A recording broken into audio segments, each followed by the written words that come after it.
Well, the United Nations has called for an end to what it describes as the targeting of innocent civilians in Eastern Ghouta. The UN's regional humanitarian coordinator for the Syria crisis has said, "I am deeply alarmed by the extreme escalation in hostilities in Eastern Ghouta of today.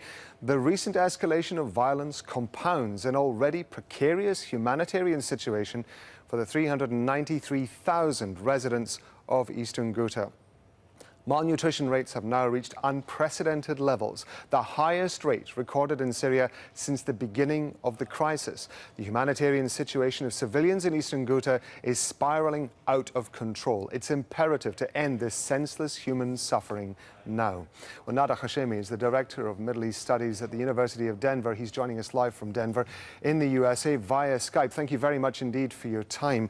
As we heard in Zaina's report just a few moments ago, the people of Ghouta are resilient and very defiant of the attacks that have happened in the past, and they have been able to mount an opposition to the attacks by the pro-Assad forces. What do you think has changed that allows the pro-Assad forces to now think that they might have a chance of success? Well, I think the Assad regime, backed by Russia and Iran, are hoping to, consolidate their control over all of Syrian territory, having conquered Aleppo about over a year ago. And so now there's a sense that the next target is East Ghouta.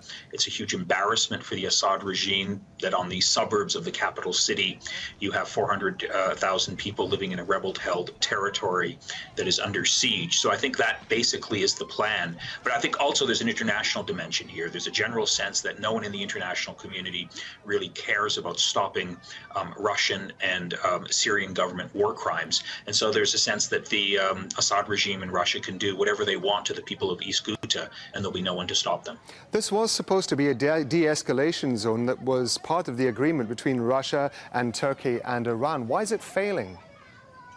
Well, I think the de-escalation zone and the terms were written in such a way where the Assad regime and Russia could bomb it at will, claiming that there are, extremist forces there that are not part of that agreement. So this was simply an agreement that was written basically in Moscow to advance Russian and Assad's war aims in Syria. So it really has no, I think, unique and independent status in and of itself. And it fundamentally boils down to the question of, where does the balance of power lie in Syria today? And it overwhelmingly lies with Russia, Iran, and the Assad regime. So that's why they're carrying on in this barbaric way, as your report described. Yeah, and as Zaina was mentioning previously, it has been the case that in the past, the Syrian forces have taken control of certain areas, but only after getting some sort of ceasefire agreement with rebels and allowing people to leave. Do you think there's any chance that ahead of any major initiative by pro-Assad forces, we're going to see some sort of opening of humanitarian corridors to let people out?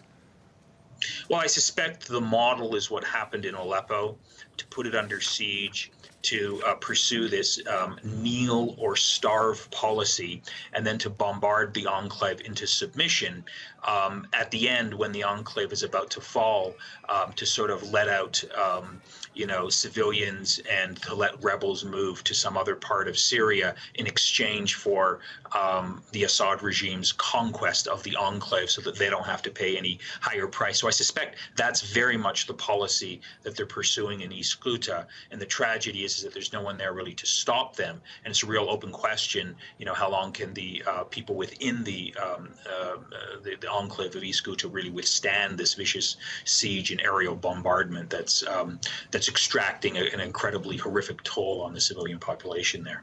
Now, to stay with me for the moment, because I want to talk about the tensions which is escalating in Syria's north, and that's where Turkey may be heading towards a military confrontation